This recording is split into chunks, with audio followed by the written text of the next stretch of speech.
The first thing to do is to go to the main menu. Please tap at the top left of the screen. Then scroll down and tap Notifications.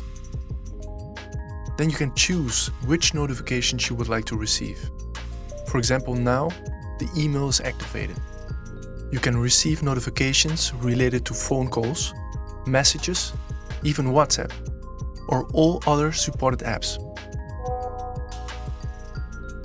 Once the notifications are activated, you will be able to read the messages on your digital display by pushing the crown.